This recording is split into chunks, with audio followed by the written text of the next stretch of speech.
തുടർന്നു വരുന്ന മലയാളം വെബിനാറിന്റെ 1945 ദിവസമാണ്.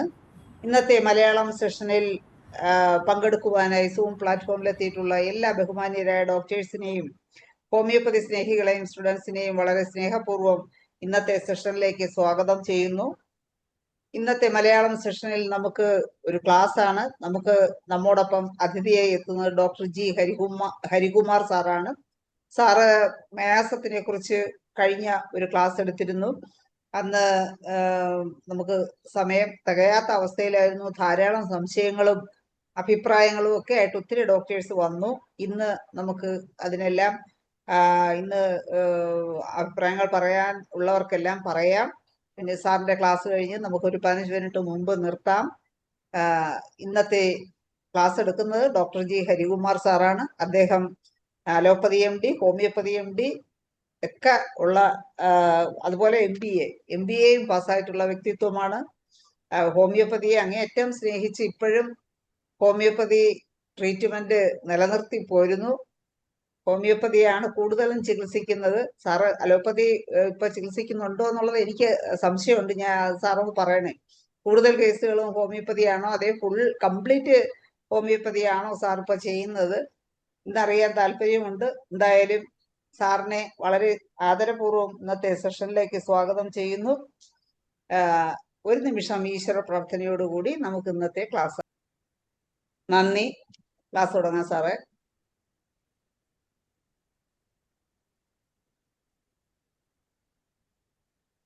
സാറിന് ക്ലാസ് ആരംഭിക്കുക. റേഞ്ച് പ്രശ്നമുണ്ടോ? ചെറിയ നെറ്റ് പ്രോബ്ലം ഉണ്ടെന്ന് തോന്നുന്നു ഡോക്ടർ. ഉണ്ട്. ഇടയ്ക്കൊന്ന് സ്റ്റക്കായി. തുടങ്ങാം. കാണാമല്ലോ അല്ലേ? കാണാം.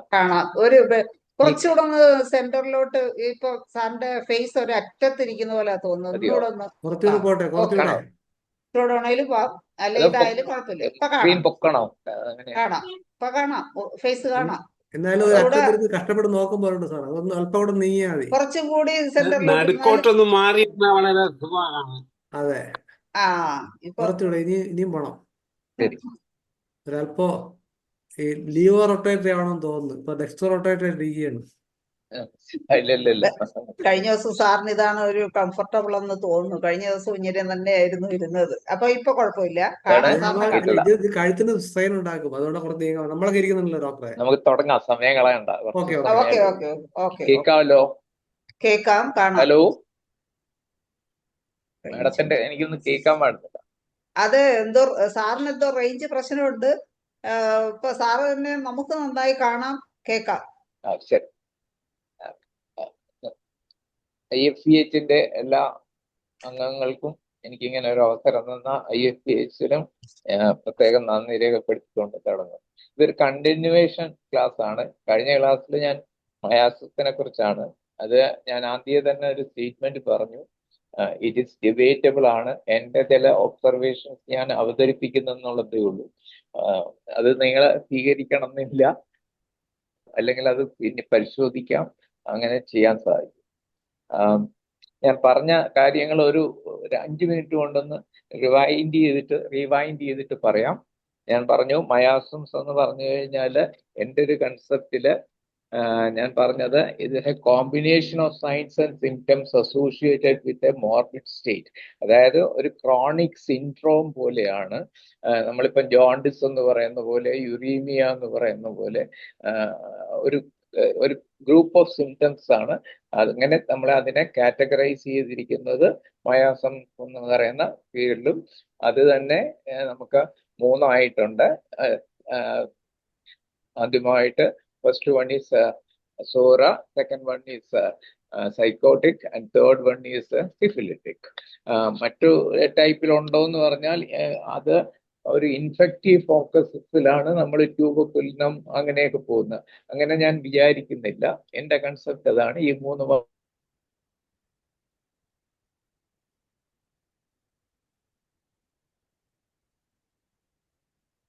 മയാസംസ് നമുക്ക് ഹെൽത്തി ഇൻഡിവിജ്വലിലും കാണാം, ഡിസീസ് സ്റ്റേറ്റിലും കാണാം, ഡ്രഗ്സിലും കാണാം. അപ്പോൾ ഇതിന് കൂടിയും കുറച്ചിലും വെച്ചിട്ട് നമുക്ക് ഏതാണ്ട് 84 കോമ്പിനേഷൻസ് ഉണ്ട്. എന്തെന്ന് വെച്ചാൽ നമുക്ക് മയാസൻസ് എൻ്റെ ഒരു കൺസെപ്റ്റില് ഒരു വൈബ്രേറ്ററി സ്റ്റേറ്റിലാണ് നിൽക്കുന്നത്. ആ വൈബ്രേറ്ററി സ്റ്റേറ്റ് നിൽക്കുന്നത് കൊണ്ട് അതിന്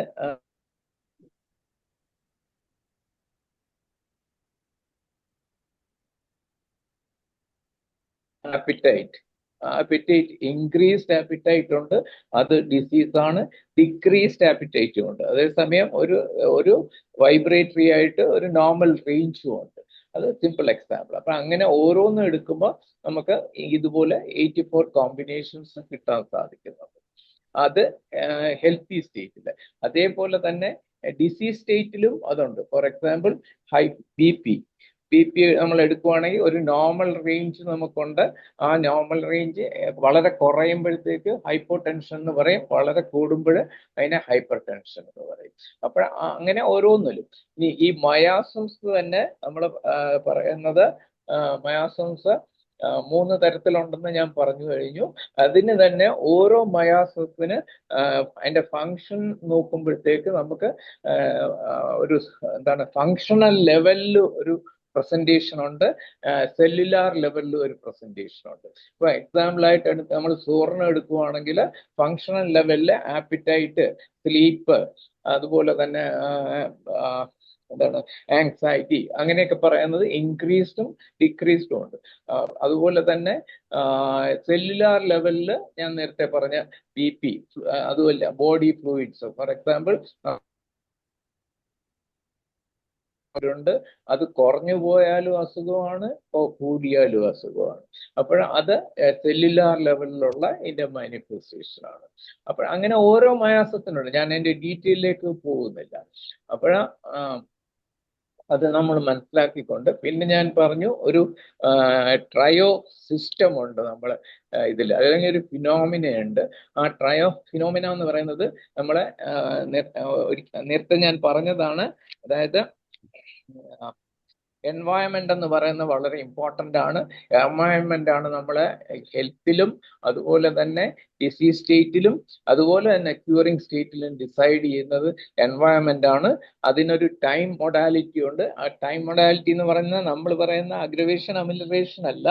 ആ ടൈം മൊഡാലിറ്റി എന്ന് പറഞ്ഞാൽ അത് അക്കൗണ്ട് ചെയ്യുന്നുണ്ട്, അല്ലെങ്കിൽ അത് പിന്നെ കൗണ്ട് ചെയ്യുന്നുണ്ട്. പിന്നെ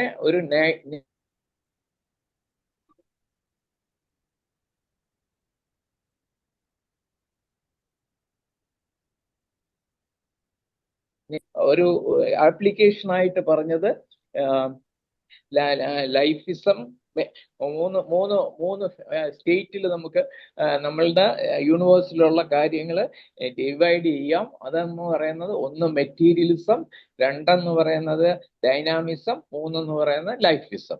അപ്പോൾ ഈ മെറ്റീരിയലിസം എന്ന് പറയുന്നതിന് എക്സാമ്പിൾസ് ഞാൻ പറഞ്ഞു. all allopathic medicines are material, all ayurvedic medicines are material, all tinctures in homeopathic medicines are material. Dynamics എന്ന് പറയുന്നത് നമ്മളുടെ all homeopathic medicines in potentialized form is dynamic. പിന്നെ വരുന്നത് ഇലക്ട്രിസിറ്റി, അതുപോലെ തന്നെ ഗാൽവനിസം, അതുപോലെ തന്നെ അൾട്രാസൗണ്ട്, അങ്ങനെയൊക്കെ വരുന്നത് ഡൈനാമിക് സ്റ്റേറ്റിലാണ്. പിന്നെ ലൈഫിസം സ്റ്റേജിൽ ഞാൻ പറഞ്ഞു, നമ്മളുടെ എക്സാമ്പിൾസ് പറയുവാണെങ്കിൽ ലൈഫിസം സ്റ്റേജിൽ ബോഡിയിലുള്ള ട്രെയ്റ്റുകളെല്ലാം അതിനകത്ത് വരുന്നുണ്ട്. അപ്പോൾ ഇതിനകത്തുള്ള ആപ്ലിക്കേഷൻ എന്ന് പറയുന്നത് ഞാൻ ഡീറ്റെയിലോട്ട് കഴിഞ്ഞ ക്ലാസ്സിലെ പോലെ പോകുന്നില്ല. എന്നാലും ആദ്യമായിട്ട് ഇന്നത്തെ സെഷൻ അറ്റൻഡ് ചെയ്യുന്നവർക്ക് വേണ്ടി മാത്രമാണ് പറയുന്നത്. ഇതിന്റെ ആപ്ലിക്കേഷൻ എന്ന് പറയുന്നത് എന്താന്ന് പറഞ്ഞു കഴിഞ്ഞാൽ, diseases can start from materialism, passing to the dynamism and reaching the lifeism. അങ്ങനെയും വരാം. അല്ലാതെ തന്നെ ലൈഫിസത്തിൽ തന്നെ ഫസ്റ്റ് ആയിട്ട് സ്റ്റാർട്ട് ചെയ്തിട്ട് it passes through the dynamism state and it manifest in the materialism, അങ്ങനെയും വരാം. അത് രണ്ടിനും വളരെ ആപ്ലിക്കേഷൻസ് ഉണ്ട്. ഈ ഡിസീസ് പ്രോസസ്സ് കണ്ടിന്യൂ ചെയ്യുന്നതിന് ആപ്ലിക്കേഷൻസ് ഉണ്ട്. ഞാൻ അതിനൊരു എക്സാമ്പിൾ പറഞ്ഞു. ഇപ്പൊ നമുക്കൊരു ഇൽ ഫിറ്റിംഗ് ഡെഞ്ചർ ഉണ്ടെങ്കിൽ അത് ഒരഞ്ഞൊരഞ്ഞൊരഞ്ഞ് നാക്കിലോ അല്ലെങ്കിൽ ചീക്കിലോ ഒരു തിക്കണിങ് ഉണ്ടാക്കാം, അല്ലെങ്കിൽ ഗ്രാനുലേഷൻ ഉണ്ടാക്കാം. അത് കുറെ നാൾ കഴിയുമ്പോഴത്തേക്ക് അത് തിക്കണിങ് ആയിട്ട് ഒരു 10-20 വർഷം കഴിയുമ്പോഴത്തേക്ക് അത് അൾസറായിട്ട് that ulcer again will turn into cancerous one, cancerous lesion. അത് സ്ലോ പ്രോസസ് ആണ്, starting from material to dynamism to lifeism, manifesting in the lifeism level. തിരിച്ചു വരാം. ഓൾ ഓഫ് എ സഡൻ നമുക്കൊരു ഗ്രീഫ് ഉണ്ടാകുന്നത്, നമ്മളെ ഏറ്റവും വേണ്ടപ്പെട്ട ആരെങ്കിലും മരിച്ചു പോവുകയാണെങ്കിൽ, അല്ലെങ്കിൽ വേറെ എന്തെങ്കിലും നമുക്ക് ഫിനാൻഷ്യൽ ലോസ് സിവിയർ ആയിട്ട് വരുവാണെങ്കിൽ, അങ്ങനെയുള്ള ഒരു വളരെ ഡീപ്പായിട്ടുള്ള വളരെ വയലന്റ് ആയിട്ടുള്ള ഒരു മെന്റൽ ട്രോമ ഉണ്ടാവുകയാണെങ്കിൽ, first that will effect in the level of lifeism. ആ ലൈഫിസത്തിൽ എഫക്ട് ചെയ്തിട്ട് that will enter into the dynamic or manifest into the dynamic plane, and finally it will manifest externally through the material plane. അതിനൊരു example ആണ് ഞാൻ പറഞ്ഞത്. നമ്മളെ വൈരത്തത്തെ മുഖ്യമന്ത്രിക്ക് വന്ന ഒരു ഇൻസിഡന്റ് ഉണ്ടായിട്ട് അദ്ദേഹത്തിന് CA പോലുള്ള കാര്യങ്ങൾ വന്നത്. അപ്പോഴത് that is affecting the lifeism stage manifesting in the material plane. അപ്പോൾ രണ്ട് രീതിയിലും വരാം. അപ്പോൾ ഇത്രയാണ് അതിനകത്ത് ഞാൻ ഒരു ടേക്ക് ഹോം മെഷറായിട്ട് പറയുന്നത്. നമുക്ക് മെറ്റീരിയലിസത്തിലും ഡൈനാമിസത്തിലും ലൈഫിസത്തിലും ഉണ്ട്. അതുപോലെ തന്നെ 3 മയാസംസ് ഉണ്ട്. പിന്നെ ഈ എൻവയോൺമെന്റ്, ടൈം, നേച്ചർ, ഇതാണ് ഡിസൈഡ് ചെയ്യുന്നത്. ഇത്രയാണ് ഞാൻ കഴിഞ്ഞ ആഴ്ച പറഞ്ഞതിന്റെ ഒരു നഷ്ഷൽ. ഇനി ഇതേ ഫിനോമിന തന്നെ നമുക്ക് ട്രീറ്റ്മെന്റിലും കാണാൻ സാധിക്കും. ഒരു എക്സാമ്പിൾ ഞാൻ പറയുകയാണെങ്കിൽ, ലൈഫിസത്തിൽ ഡയറക്റ്റ് ആയിട്ട് ട്രീറ്റ്മെന്റ് സൈഡിൽ വരുന്നതാണ് നമ്മളെ ഫെയ്ത്ത് ഹീലിംഗ് എന്ന് പറയുന്നത്, അല്ലെങ്കിൽ നമ്മളെ യോഗ, അല്ലെങ്കിൽ പ്രാണി ഹീലിംഗ്, അല്ലെങ്കിൽ മെസ്മറിസം, ഇങ്ങനെയുള്ള കാര്യങ്ങളൊക്കെ ലൈഫിസത്തിൽ ഇഫക്റ്റ് ഉണ്ടാക്കും. അതേസമയം ഡൈനാമിസത്തിൽ നമ്മളെ ഡൈനാമിക് മെഡിസിൻ കൂടാതെ തന്നെ ഇലക്ട്രിസിറ്റി, അതുപോലെ തന്നെ മാഗ്നറ്റിസം, ഇങ്ങനെയുള്ള കാര്യങ്ങൾ ക്യൂർ ഉണ്ടാക്കും. അടുത്ത് വരുന്നത് മെറ്റീരിയലിസം. മെറ്റീരിയലിസത്തിൽ ഓഫ്കോഴ്സ് നമ്മളെ ക്രൂഡ് ഡ്രഗ് ആണ്. ക്രൂഡ് ഡ്രഗ്സ് ഹോമിയോപ്പതിയിലാണെങ്കിൽ പിന്നെ ടിഞ്ചേഴ്സ്, അലോപ്പതിയിലാണെങ്കിൽ സാധാരണ ഡ്രഗ്സ്, ആയുർവേദത്തിലും അതുപോലെ സാധാരണ ഡ്രഗ്സ്. പക്ഷെ ഇവിടെ ഒരു കാര്യം നോട്ട് ചെയ്തിട്ടുള്ള എന്താന്ന് പറഞ്ഞാൽ, continued effect of this crude drug in the long run will affect the dynamic plane. അതുകൊണ്ടാണ് നമ്മൾ ടിഞ്ചേഴ്സ് കൊടുത്തു കഴിഞ്ഞിട്ട് ട്രീറ്റ്മെന്റിൽ റിസൾട്ട് കിട്ടുന്നത്. അത് പിന്നെയും കണ്ടിന്യൂ ആണെങ്കിൽ, ഡൈനാമിക് സ്റ്റേറ്റ് കണ്ടിന്യൂ ആണെങ്കിൽ, അല്ലെങ്കിൽ ഡൈനാമിക് മെഡിസിൻ കണ്ടിന്യൂസ് ആയിട്ട് കൊടുക്കുവാണെങ്കിൽ അത് അഫക്റ്റ് ചെയ്യുന്നത് ലൈഫിസൊക്കെയാണ്. അതിന് ഞാനൊരു എക്സാമ്പിൾ കഴിഞ്ഞ ക്ലാസ്സിൽ പറഞ്ഞു. അതായത് മംഗോളിസം ഈസ് ട്രീറ്റബിൾ എന്ന് പറഞ്ഞു.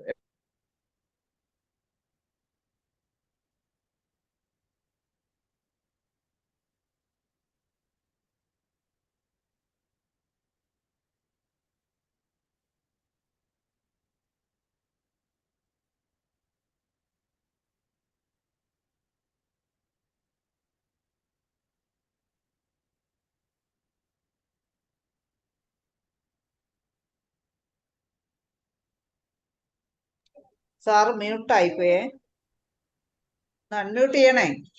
ഹരികുമാർ സാറ് ഒന്ന് അൺമ്യൂട്ട് ചെയ്യണേ. ശരിയായോ? ശരിയേ. ശരി. അപ്പോഴേ നമ്മളൊരു ഹൈ പൊട്ടൻസി മെഡിസിൻ ഉപയോഗിച്ചിട്ട് ഒരു ഡൈനാമിക് പ്ലെയിൻ ഉണ്ടാക്കുകയാണെങ്കിൽ, ആ ഡൈനാമിക് പ്ലെയിനിൽ നമുക്ക് കണ്ടിന്യൂസ് ആയിട്ട് കൊടുക്കുകയാണെങ്കിൽ നമുക്ക് ലൈഫിസം സ്റ്റേജ് വരെ അത് എത്താൻ പറ്റും. അതുകൊണ്ടാണ് മംഗോളിസത്തിൽ നമ്മൾ ഹൈ പൊട്ടൻസി മെഡിസിൻ കണ്ടിന്യൂസ് ആയിട്ട് ലോങ് ഡ്യൂറേഷൻ കൊടുക്കുകയാണെങ്കിൽ ജെനറ്റിക് ചേഞ്ചസ് വരെ വരാം. അതുകൊണ്ട് ഞാൻ പറയുന്നത്, ഇപ്പം മംഗോളിക് സ്റ്റൈലിന് ഫസ്റ്റ് ഡേ ഓഫ് ലൈഫിൽ തന്നെ നമുക്ക് ഡയഗ്നോസ് ചെയ്യാൻ പറ്റും. അങ്ങനെ പറ്റിക്കഴിഞ്ഞാൽ അപ്പം മുതൽ നമ്മൾ ട്രീറ്റ് ചെയ്യുവാണെങ്കിൽ നമുക്ക് അത്തരം കേസുകളിൽ നമുക്ക് റിസൾട്ട് ഉണ്ടാക്കാൻ പറ്റും എന്നാണ് ഞാൻ പറഞ്ഞതിൻ്റെ ഒരു നട്ട്ഷെൽ. അത് പോസിബിൾ ആണ്. നെക്സ്റ്റ് എന്ന് പറയുന്നത് ഏറ്റവും ഇമ്പോർട്ടൻ്റ് കാര്യം, നേച്ചറിൽ തന്നെ ഞാൻ നേരത്തെ പറഞ്ഞു, നേച്ചറിൽ നമുക്ക് പല കാര്യങ്ങളും കാണാൻ സാധിക്കും. അതെല്ലാം ഹോമിയോപ്പതിയിൽ ഇംപ്രഗ്നേറ്റ് ചെയ്തിട്ടുണ്ടെന്ന് വേണമെങ്കിൽ പറയാം. എന്താന്ന് പറഞ്ഞു കഴിഞ്ഞാൽ, ഒന്ന് ഞാൻ ആദ്യമേ പറഞ്ഞു, ക്യൂർ ഉണ്ടാകാമെന്ന്, അതായത് ഫെയ്ത്ത് ഹീലിംഗ് ഉണ്ടാകാം. ഫെയ്ത്ത് ഹീലിംഗിൽ തന്നെ കുറെ കൂടെ ഡീറ്റെയിൽ ആയിട്ടൊക്കെ സ്റ്റഡി ചെയ്യുന്നത്. ഇപ്പൊ ചില പർട്ടിക്കുലർ മോസ്കിൽ പോകുന്നു, ചില പർട്ടിക്കുലർ ചർച്ചിൽ പോകുന്നു, ചില പർട്ടിക്കുലർ ടെമ്പിളിൽ പോകുന്നു. അപ്പോൾ അവിടെ ഇതെല്ലാം പോകുന്നവർക്ക് ക്യൂർസ് ഉണ്ടായിട്ടതായിട്ട് റിക്കോർഡിക്കലായിട്ടുണ്ട്. അപ്പോൾ അത് എല്ലാ അമ്പലത്തിലും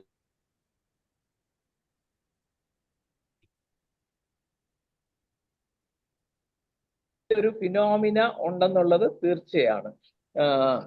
അപ്പോൾ അതാണ് ഒരു. രണ്ടാമത്തെ കാര്യം എന്ന് പറയുന്നത്, ഈ നമ്മളെ ഈ നേച്ചറിൽ തന്നെ ക്യൂറിനെ നമുക്ക് വേണമെങ്കിൽ ആർട്ടിഫിഷ്യൽ ആൻഡ് നേച്ചുറൽ ലൈഫ് ക്യൂറിനെ നമുക്ക് ഡിവൈഡ് ചെയ്യാൻ സാധിക്കും.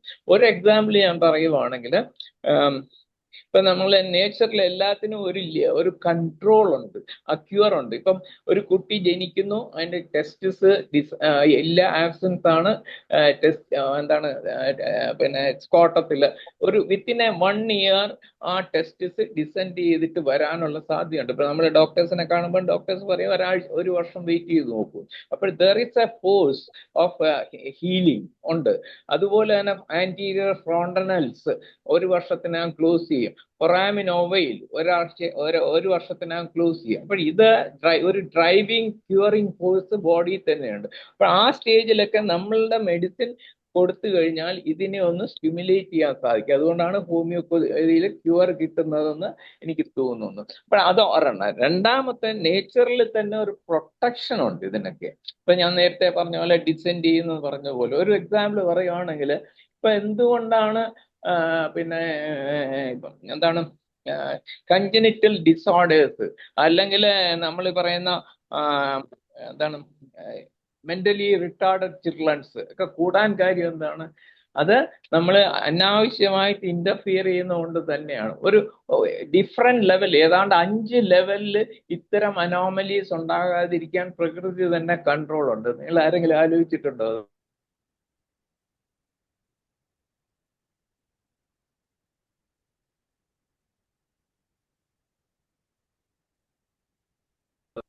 ഏറ്റവും ഹെൽത്തി സ്പേം അവിടെ റീച്ച് ചെയ്യത്തുള്ളൂ. കാരണം there is a marathon run of sperm from vagina to higher level. അപ്പോൾ അതിൽ ഏറ്റവും ഹെൽത്തി ആയിട്ടുള്ള സ്പേം മാത്രമേ വിൻ ചെയ്യത്തുള്ളൂ. അപ്പോൾ അൺഹെൽത്തി സ്പേംസ് അവിടെ വെച്ച് പോവാണ്. അതുപോലെ തന്നെ എന്താണ് ഓവോ, ഹെൽത്തി ആയിട്ടുള്ള ഓവം മാത്രം കമ്പൈൻ അങ്ങനെ ഹെൽത്തി ആയിട്ട് കമ്പൈൻ ചെയ്യുന്ന ഒരു ഫെർട്ടിലൈസ്ഡ് സൈഗോട്ടിന് മാത്രമേ എൻഡോമെട്രിയത്തില് റിസപ്ഷൻ കിട്ടത്തുള്ളൂ. അപ്പോൾ അതിന് അൺഹെൽത്തി ആണെന്ന് തോന്നുന്ന സൈഗോട്ട് ഡിസ്ട്രക്ട് ചെയ്ത് പോകും. ഇനി അവിടെ കിട്ടിയാൽ തന്നെയും അത് കുറച്ച് വളരുമ്പോൾ അത് ഹെൽത്തി അല്ലെന്ന് തോന്നിയാൽ ബോഡി തന്നെ അത് എലിമിനേറ്റ് ചെയ്ത് കളയും. അതിനാണ് അബോർഷൻസ് എന്ന് പറയുന്നത്. അപ്പോൾ അങ്ങനെ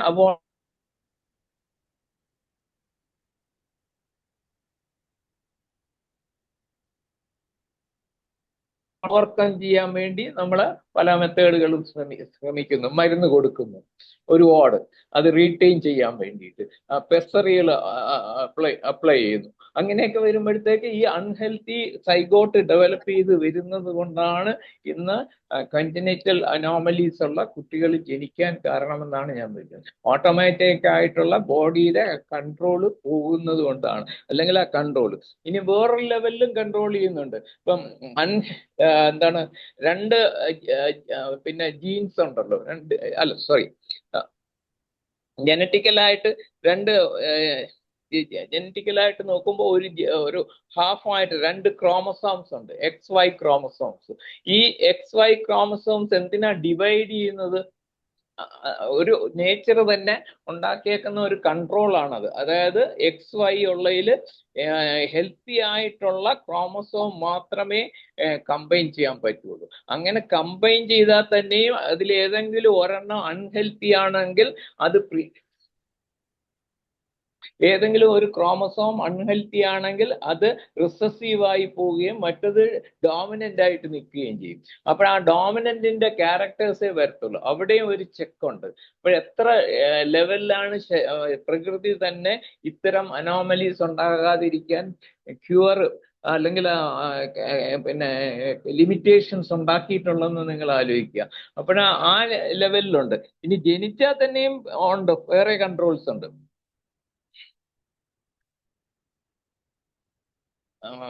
ഈ നമ്മളൊരു എന്താണ് ഒരു ലോ ഉണ്ടല്ലോ, മെന്റലി ലോ എന്ന് പറഞ്ഞിട്ട്. ആ ലോ തന്നെ പറയുന്നത് എന്താണ്, ഡോമിനന്റ് ക്രോമസോം മാത്രമേ മാനിഫെസ്റ്റ് ചെയ്യത്തുള്ളൂ എന്ന് പറയുന്നതും ഒരു ലെവലില് കൺട്രോൾ തന്നെയാണ്. അപ്പോൾ ആ ലെവലില് നമ്മൾ നോക്കുമ്പോഴത്തേക്ക് ക്യൂർ പിന്നെ പ്രകൃതിയിൽ തന്നെ ക്യൂർ ഉണ്ടാവുന്നു. ഇനി നമ്മൾ വരുമ്പോഴത്തേക്കിന് നമ്മളെ ഭാഗത്തേക്ക് വരാം, ക്യൂർ മെഡിസിൻ ഉപയോഗിച്ചിട്ടുള്ള ക്യൂർ. ഞാൻ നേരത്തെ പറഞ്ഞു, കഴിഞ്ഞ ക്ലാസ്സിലെ പറഞ്ഞു, എക്സ്പ്ലെയിൻ ചെയ്യുകയും ചെയ്തു. ഓരോ മെഡിസിന് ഈ 3 മയാസത്തിന്റെയും ചുറ്റുപാടുണ്ട്, അല്ലെങ്കിൽ മയാസത്തിന്റെയും മാനിഫെസ്റ്റേഷൻസ് ബോഡിയിൽ ഉണ്ടെന്നാണ് ഞാൻ മനസ്സിലാക്കിയിരിക്കുന്നത്. അതായത് എല്ലാ മെഡിസിനും ഉണ്ട്. അതിന്റെ ഏറ്റക്കുറച്ചിലുകളാണ് ഞാൻ നേരത്തെ പറഞ്ഞ പോലെ. സിഫിലിസിന്റെ കൂടുതൽ പ്രിഡോമിനന്റ് ആണെങ്കിൽ ഒരു ഗ്രൂപ്പ് ഓഫ് സിംറ്റംസ്, പിന്നെ സോറ പ്രൊമിനന്റ് ആണെങ്കിൽ വേറൊരു ഗ്രൂപ്പ് ഓഫ് സിംറ്റംസ്, ഈ കോമ്പിനേഷനിൽ. അതുപോലെ തന്നെ സൈക്കോസിസ് പ്രീഡോമിനന്റ് ആണെങ്കിൽ വേറൊരു ഗ്രൂപ്പ് ഓഫ് സിംറ്റംസ്, അങ്ങനെ വരാനുള്ള സാധ്യതയുണ്ട്. അപ്പോൾ അതനുസരിച്ചിട്ട് നമുക്ക് മെഡിസിനിൽ തന്നെ വേരിയേഷൻസ് വരുന്നത് അതുകൊണ്ടാണ്. എല്ലായ്പ്പോഴും എല്ലാ മെഡിസിനിലും ഒരു സിംഗിൾ മെഡിസിൻ എടുത്താൽ തന്നെ എല്ലാം പ്രീഡോമിനന്റ് ആയിരിക്കണം എന്നില്ല, ഒരെണ്ണമായിരിക്കും, അതായിരിക്കും മാനിഫെസ്റ്റ് ചെയ്യുന്നത്. അതുകൊണ്ടാണ് ഓരോ മെഡിസിനും നമ്മൾ പ്രൂവ് ചെയ്യുമ്പം അതിന് ഒരു പൊട്ടൻസി എഫക്ഷൻ കൂടെ ഉണ്ട്, അതും പ്രൂവ് ചെയ്യേണ്ടിയിരിക്കുന്നു. പക്ഷെ ഉണ്ടെന്നാണ് എൻ്റെ വിശ്വാസം. അതുകൊണ്ടാണ് നമ്മളിപ്പം ഒരു ആളോട് ഒരു മെഡിസിനെ കുറിച്ച് ഒരു കണ്ടീഷൻ പറഞ്ഞിട്ട് ഇന്ന മെഡിസിനൊക്കെ കൊടുത്തു എന്ന് പറയുമ്പോൾ ആ കേൾക്കുന്ന ഡോക്ടർ നിങ്ങൾ ആ പൊട്ടൻസി അല്ല ഈ പൊട്ടൻസി കൊടുത്ത് നോക്കൂ എന്ന് പറയുന്നതാണ്. ആ ഓരോ മാനിഫെസ്റ്റേഷനും എന്താണ്, മയാസ്മാറ്റിക് മാനിഫെസ്റ്റേഷനും പൊട്ടൻസി അനുസരിച്ചിട്ട് വേരിയേഷൻസ് ഉണ്ടാവും എന്നാണ് ഞാൻ വിചാരിക്കുന്നത്. അപ്പോൾ അത് വളരെ ഇമ്പോർട്ടൻ്റ് ആണ്. അതുകൊണ്ടാണ് പ്രിസ്ക്രിപ്ഷൻസ് ഉണ്ടാകും. ഇല്ലെങ്കിൽ നമ്മൾ അതേ മെഡിസിൻ കണ്ടിന്യൂസ് ആയിട്ട്, അതാണ് ഈ ഇപ്പൊ ഏത് ഹോമിയോ ഡോക്ടറെ എടുത്താലും അവർക്കെല്ലാം പ്രാക്ടീസ് ഉണ്ട്. എല്ലാവരും കറക്റ്റ് ആയിട്ട് ഇതൊന്നും ചെയ്യുന്നില്ല. എന്തുകൊണ്ടാണ് അവർക്കെല്ലാം റിസൾട്ട് ഉണ്ടാകുന്നത്? Because they are using repeated dose, so that they are creating an environment by which that particular miasm becomes predominant and that will interact with the disease state and get a partial cure. അപ്പോൾ medicine, അടുത്തൊരു medicine change ചെയ്യുമ്പോൾ അതിന്റെ effect ഉണ്ടാവും, അടുത്തൊരു medicine change ചെയ്യുമ്പോൾ അതിന്റെ effect. അതുകൊണ്ടാണ് ഇവർക്ക് continuous repetition of medicine or change of medicine is giving a cure. Single മെഡിസിൻകാർക്കും മൾട്ടിപ്പിൾ അല്ലെങ്കിൽ പോളിഫാർമസിക്കാർക്കും തമ്മിലുള്ള വ്യത്യാസം അവിടെയാണ് വരുന്നത് പ്രധാനമായിട്ടും. ഇനി നമുക്ക് മെഡിസിന്റെ ഇതിലോട്ട് പോവാം. ഞാൻ അതുകൂടെ പറഞ്ഞിട്ട് തൽക്കാലം നമുക്ക് ഡിസ്കഷൻ ഉണ്ടെങ്കിൽ അതിലോട്ട് പോവാം. മെഡിസിന്റെ ഞാൻ പറഞ്ഞില്ലേ, ഓരോ മെഡിസിന് ഈ 3 സ്റ്റേറ്റ് ഉണ്ട്. ഏറ്റവും വലിയ എക്സാമ്പിൾ ആയിട്ട് എടുക്കാമെങ്കിൽ ഇന്നലെ തന്നെ ഇവിടെ ക്ലാസ് എടുത്ത മറ്റേ മാഡത്തിന്റെ ഇതുണ്ടല്ലോ, തൈറോയിഡ് ഡിസീസിന്റെ അടുത്ത് ജോളി മാഡം പറഞ്ഞല്ലോ, ഏറ്റവും വലിയ എക്സാമ്പിൾ ആയിട്ട് പറഞ്ഞൊരു മെഡിസിൻ തൈറോയിഡിനമാണ്. നിങ്ങൾ തൈറോയിഡിനെ എടുത്ത് നോക്കൂ. തൈറോയിഡത്തിന് 3 മയാസവും തൈറോയിഡിനും കേക്കാവോ മാഡം? സാറേ കേക്കാം. തൈറോയിഡിന് തന്നെ ഈ 3 മയാസവും കമ്പൈൻ ചെയ്യുന്നുണ്ട്. അതിന്റെ സിംറ്റംസ് നമ്മൾ വായിച്ചു നോക്കിക്കഴിഞ്ഞാൽ സാധാരണ ഞാൻ നേരത്തെ പറഞ്ഞതനുസരിച്ച് നോക്കുവാണെങ്കിൽ ഹൈപ്പോ തൈറോയിഡിസവും ഹൈപ്പർ തൈറോയിഡിസവും ഉണ്ട്, നോർമൽ യൂതൈറോയിഡിസവും ഉണ്ട്. അപ്പൊ അതാണ് ഞാൻ നേരത്തെ പറഞ്ഞ മയാസത്തിന്റെ ലോവർ ലെവലും, അല്ലെങ്കിൽ അതിന്റെ എന്താണ് വൈബ്രേറ്ററി സ്റ്റേറ്റിൽ ലോവർ ലെവലും അപ്പർ ലെവലും എന്ന് പറയുന്നതാണ് ഈ 2 ഫംഗ്ഷനും. ഇനി ഇതിന്റെ സിംറ്റംസ് വെച്ചിട്ട് നമ്മൾ ആലോചിച്ച് നോക്കൂ.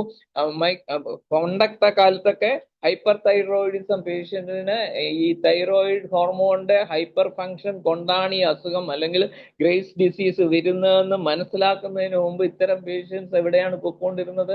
ദേ are placed in mental asylums, because mental symptoms ആണ് ഏറ്റവും കൂടുതൽ അവർക്ക് അന്നുണ്ടായത്. അതുകൊണ്ട് അവർ എന്താണ് മെന്റൽ ഡിസീസ് ട്രീറ്റ് ചെയ്യുന്ന അസൈലത്തിലായിരുന്നു. അപ്പോൾ ഇതിന്റെ പിന്നെ ഇത്തരം സിംറ്റംസ്, മെന്റൽ സിംറ്റംസ് വളരെ പ്രോമിനന്റ് ആണ് നമ്മളെ ഡ്രഗ് തൈറോയിഡിനത്തിലും. അതേസമയം ഇതിന്റെ പിന്നെ എന്താണ് സൈക്കോട്ടിക് മാനിഫെസ്റ്റേഷൻസ് നോക്കൂ. സൈക്കോട്ടിക് മാനിഫെസ്റ്റേഷനിലും പ്രധാനമായിട്ട് ഗോയിറ്റേഴ്സ് ഉണ്ടാകുന്നു, നൊഡ്യൂൾസ് ഉണ്ടാകുന്നു, അതുപോലെ തന്നെ പിന്നെ വെരിക്കോസ് വെയിൻസ് ഉണ്ടാകുന്നു. അങ്ങനെയുള്ള വളരെ വളരെ പ്രോമിനന്റ് ആയിട്ടുള്ള സൈക്കോട്ടിക് മാനിഫെസ്റ്റേഷൻ ഉണ്ടാകുന്നു. ഇനി കുറച്ചുകൂടെ എന്താണ് അടുത്ത മാസം സിഫിലിറ്റിക് മാസത്തിലേക്ക് വന്ന് നോക്കൂ. ഇതിന് പ്രധാനമായിട്ടും സിഫിലിറ്റിക് മാസത്തിൽ ബ്ലീഡിങ് ടെൻഡൻസീസ് ഉള്ള ഒരു ഡ്രഗ് കൂടെയാണ് ഇത് ഭയങ്കരമായിട്ട്. അതുപോലെ തന്നെ ഡിസ്ട്രക്റ്റീവ് ആയിട്ട് കാർസിനോമാസിൽ ഉണ്ടാകുന്നുണ്ട്. അങ്ങനെയുള്ള മൂന്നിലും സിഫിലിറ്റിക് മയാസസിന്റെ ഗ്രേറ്റർ മാനിഫെസ്റ്റേഷൻസ് ആയ അല്ലെങ്കിൽ കമ്പൈൻഡ് 3 മയാസസിന്റെ ഗ്രേറ്റർ മാനിഫെസ്റ്റേഷൻ ആയ സിംറ്റംസ് എല്ലാം ഈ തൈറോയിഡിനം മരുന്നിൽ കാണാൻ സാധിക്കും. അതേസമയം ചില മെഡിസിൻസ് എടുത്തു നോക്കൂ, ഈ ഓരോ മയാസത്തിന്റെ സിംറ്റംസ് മാത്രമായിട്ടും കാണാം. ഫോർ എക്സാമ്പിൾ നമ്മളിപ്പോൾ എടുക്കുവാണെങ്കിൽ ഒരു ഡ്രഗ് ഏതാ ഉപയോഗിക്കാൻ പറ്റുന്ന,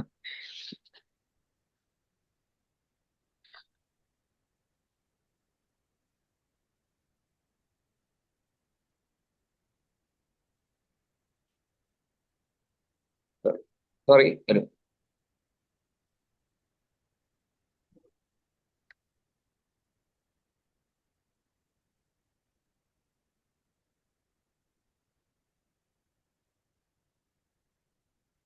ഫ്ലൂറിക് ആസിഡ് എടുത്തു നോക്കൂ. ഫ്ലൂറിക് ആസിഡ് മെയിൻലി ഒരു സിഫിലിറ്റിക് ആന്റി സിഫിലിറ്റിക് ഡ്രഗ് ആണ്, ഒരു ആന്റി സിഫിലിറ്റിക് ഡ്രഗ് ആണ്. ഇപ്പൊ അതുപോലെ തന്നെയാണ് പിന്നെ എന്താണ് തിയറിഡോൺ എന്ന് പറയുന്ന ഒരു ഡ്രഗ്. അത് മെയിൻലി ഗ്ലാൻഡുലാർ ഡ്രഗ് ആണ്, സൈക്കോട്ടിക് ഡ്രഗ് ആണ്. ഇപ്പോൾ ഓരോ മെഡിസിനും ഓരോ പ്രീഡോമിനൻസ് മെഡിസിനിലും കാണാൻ സാധിക്കും. അതേസമയം എല്ലാ മയാസവും കവർ ചെയ്ത് തരുന്ന മരുന്നുകളാണ് കാൽക്കേരിയ കാർബ്, അതുപോലെ തന്നെ ആഴ്സനിക് അയോഡൈഡ്. ആഴ്സനിക് അയോഡൈഡും ഇതുപോലെ 3 മയാസവും ഓൾമോസ്റ്റ് ഒരേ ലെവലിൽ നിൽക്കുന്ന ഒരു ഡ്രഗാണ്. കാരണം സോറിക് മാനിഫെസ്റ്റേഷൻ, അലർജിക് മാനിഫെസ്റ്റേഷൻ ആയിട്ട്, അതുപോലെ തന്നെ സൈക്കോട്ടിക് മാനിഫെസ്റ്റേഷൻ, എപ്പിത്തീലിയോമാസ് ആയിട്ട്, ബ്രസ്റ്റ് ട്യൂമേഴ്സ് ആയിട്ട് അങ്ങനെ വരുന്നുണ്ട്. സിഫിലിറ്റിക് മയാസംസ് അൾസേഴ്സ് ആയിട്ട്, breast ulcers, pneumonia, haemorrhagic tendencies അങ്ങനെ വരുന്നുണ്ട്. അപ്പോൾ മയാസസിന്റെ സ്റ്റേറ്റ് ഓരോ മെഡിസിനിലും ഡിഫറെന്റ് ആയിട്ട് കാണാൻ സാധിക്കും എന്നുള്ളത് തീർച്ചയാണ്. അത് നമ്മൾ ഓരോ മെഡിസിൻ മനസ്സിലാക്കി അതനുസരിച്ചിട്ട് മയാസം മനസ്സിലാക്കി കഴിഞ്ഞാൽ പ്രിസ്ക്രൈബ് ചെയ്യാൻ സാധിക്കും തീർച്ചയായിട്ടും. അത് വളരെ ഇമ്പോർട്ടൻ്റ് ആണ്. പിന്നെ വേറൊരു കാര്യം ഞാൻ ഇതിന്റെ കൂടെ തന്നെ പറയാൻ ആഗ്രഹിക്കുന്നത് എന്താന്ന് പറഞ്ഞാൽ, നമ്മളെല്ലാ ഡോക്ടേഴ്സും ഈ എക്സാമിനേഷൻസ് വളരെ ഇമ്പോർട്ടൻ്റ് ആണ്. നമ്മൾ എക്സാം ചെയ്യാറില്ല. ഞാൻ തന്നെ ഈ അടുത്ത സമയത്ത് കിട്ടിയ ഒരു കേസ് അറിയാം. ഒരു കേസിസൺ ഹെപ്പറ്റോസെല്ലുലാർ കാർസിനോമയായിരുന്നു. അവർക്ക് ആദ്യം ഭയങ്കര ക്ഷീണമായിരുന്നു. അപ്പോഴവരൊക്കെ ഒരു ഡോക്ടർ കുറെ മരുന്ന് കൊടുത്തു, കുറയുന്നില്ല. അപ്പോഴാ ഡോക്ടർ തന്നെ ഇൻവെസ്റ്റ് ചെയ്ത് എടുത്തപ്പോഴത്തേക്ക് CA-യും CA-125 വളരെ ഹൈ ആയിരുന്നു. അപ്പോഴത്തേക്ക് മരുന്ന് കൊടുത്തു. അവരുടെ വയറെല്ലാം ഇങ്ങനെ ഡിസ്റ്റന്റ് ചെയ്ത് വന്നു. അപ്പോഴത്തേക്ക് ഗ്യാസിന്റെ ആണെന്ന് പറഞ്ഞിട്ട് മരുന്ന് കൊടുത്തുകൊണ്ടിരിക്കുക. കുറച്ച് ദിവസം കഴിഞ്ഞപ്പോഴത്തേക്ക് ആ പേഷ്യന്റ് കാലിലെല്ലാം നീര് വന്നപ്പോഴത്തേക്ക് ഈ ഡോക്ടർ പറഞ്ഞു അത് മുകളിലുള്ള നീര് താഴോട്ട് ഇറങ്ങുന്നതാണെന്ന് പറഞ്ഞു. അങ്ങനെ പറഞ്ഞിട്ട് മരുന്ന് കൊടുത്തുകൊണ്ടിരുന്നു. പക്ഷെ ഫൈനലി ഈ ലോസ് ദ പേഷ്യന്റ്. അത് ഹെപ്പറ്റോസെല്ലുലാർ കാർസിനോമ എക്സാം ചെയ്യാത്തതുകൊണ്ടാണ്.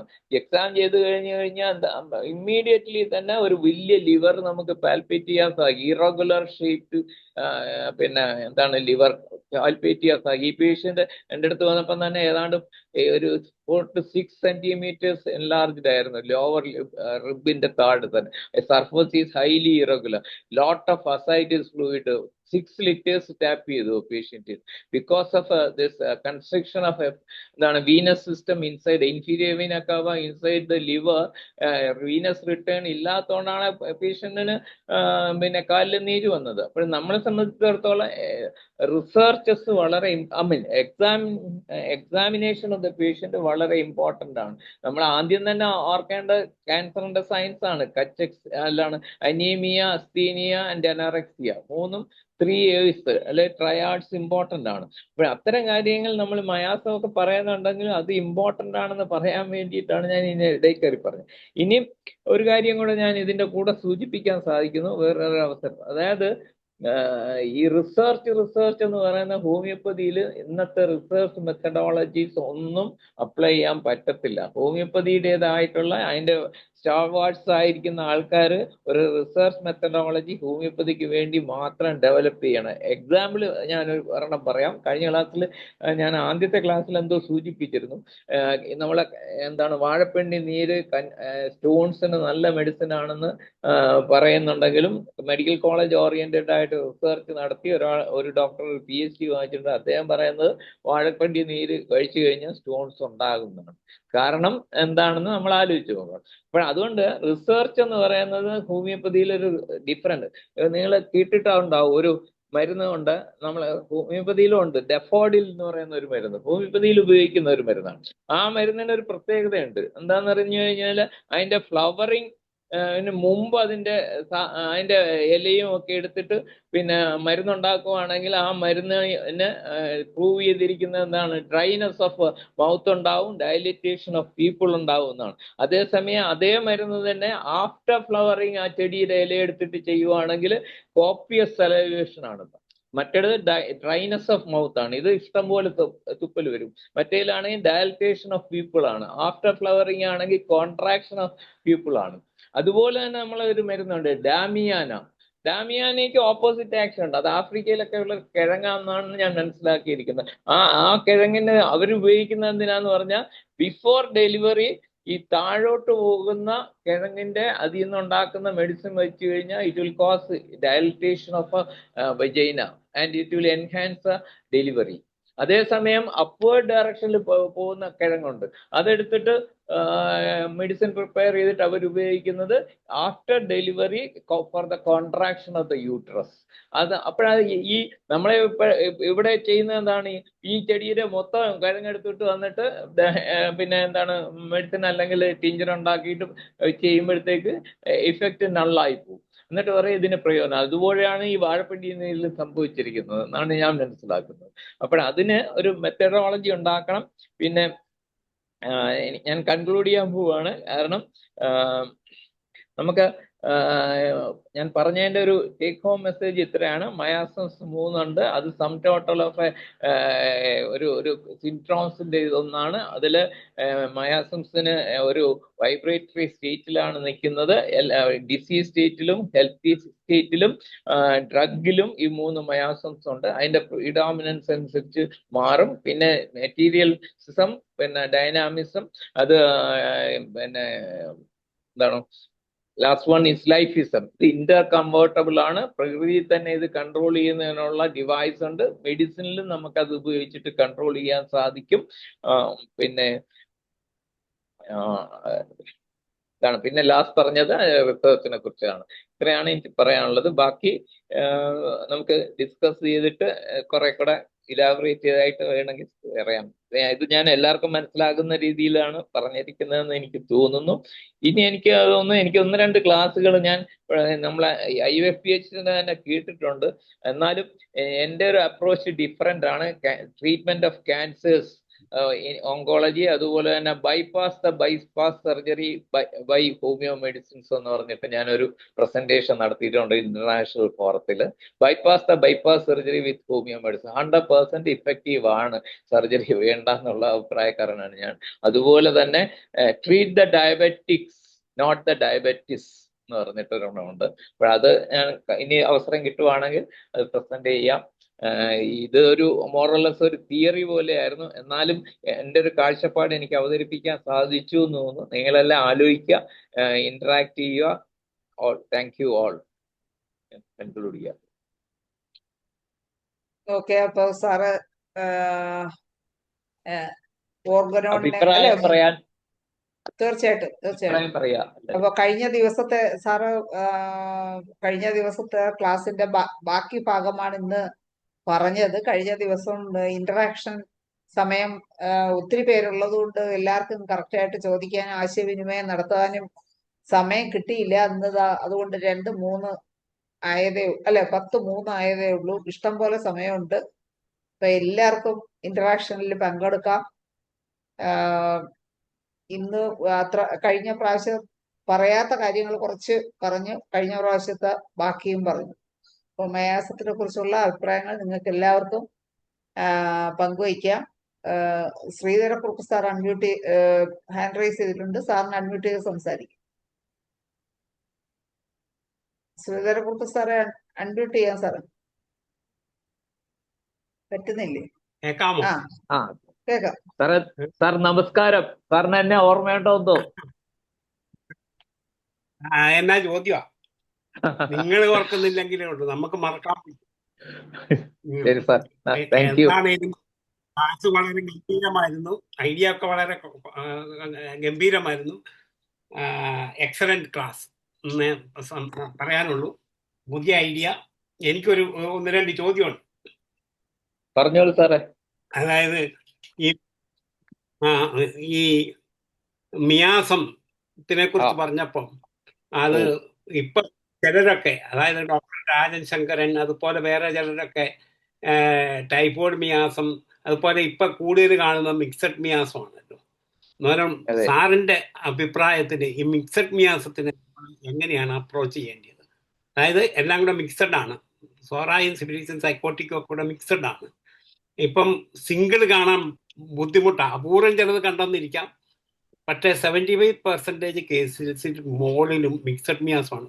സാർ അതിനെ എങ്ങനെയാണ്, അത് സാറിന്റെ അഭിപ്രായത്തിൽ എങ്ങനെയാണ് അതിനെ ട്രീറ്റ് ചെയ്യുന്നത്? പറഞ്ഞു കഴിഞ്ഞോ സർ? ചോദ്യമല്ലേ? ചോദ്യം കഴിഞ്ഞോ? സാർ ശരിയാണ്. മയാസത്തിനെ ഒത്തിരി ടൈപ്പായിട്ട് ക്ലാസിഫൈ ചെയ്തിട്ടുണ്ട് സാറ് പറഞ്ഞതുപോലെ. പക്ഷെ എന്തായാലും എന്റെ അഭിപ്രായത്തിൽ 3 സാർ ഈ പറഞ്ഞ മിക്സഡ് മയാസംസ്. ഞാൻ പറഞ്ഞല്ലോ, ഒരേ സ്റ്റേറ്റിൽ തന്നെ ഒരു ഡ്രഗിലായാലും ഒരു ഡിസീസ് സ്റ്റേറ്റിലായാലും ഹെൽത്തി സ്റ്റേറ്റിലായാലും ഈ 3 മയാസവും ഒന്നിച്ച് നിൽക്കുകയും അതിന്റെ ഏറ്റക്കുറച്ചിലുകൾ അനുസരിച്ച് മിക്സഡ് മയാസം വരാം. പക്ഷെ ഒരു ഔട്ട്സൈഡ് സോഴ്സ് ആയിട്ട് വരുന്ന ഒരു കാര്യം എന്ന് പറയുന്നത് പ്രധാനമായിട്ടും ഡ്രഗ് മയാസമാണ്.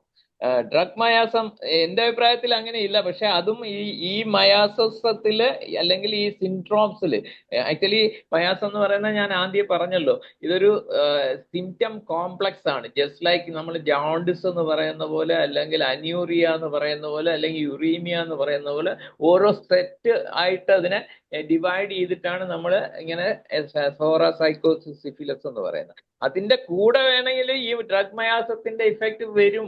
അതുകൊണ്ട് എന്താന്ന് പറഞ്ഞാൽ അതിനൊരു പ്രസക്തി ഉണ്ട്. അത് ഞാൻ അടുത്ത ഏതെങ്കിലും ഒരു സബ്ജക്ട് ഡിസീസ് എടുക്കുമ്പോൾ പറയുന്നത്. അതായത് ഒരു എക്സാമ്പിള്, ഇപ്പൊ നമ്മള്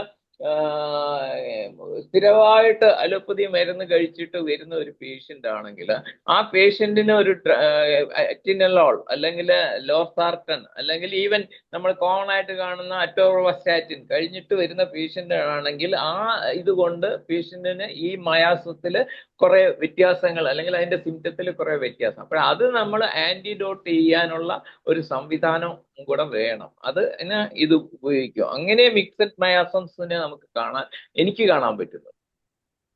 അത് ഞാൻ എപ്പോഴും എത്രയും വർഷം കഴിഞ്ഞിട്ട് വരുന്ന ഈ മരുന്ന് എടുത്തിട്ട് വരുന്ന ആൾക്ക് ഞാൻ ഒരു ആന്റിഡോട്ട് പോലെ കൊടുക്കും. അത് ഞാൻ തന്നെ എൻ്റെ എക്സ്പീരിയൻസ് കൊണ്ട് ഓരോ മരുന്നുകൾക്കും ഓരോ ആന്റിഡോട്ട് ഡെവലപ്പ് ചെയ്ത് എടുത്തിട്ടുണ്ട്, അല്ലെങ്കിൽ ഡെവലപ്പ് ചെയ്ത് എക്സ്പീരിയൻസ് ചെയ്ത് മനസ്സിലാക്കി വെച്ചിട്ടുണ്ട്.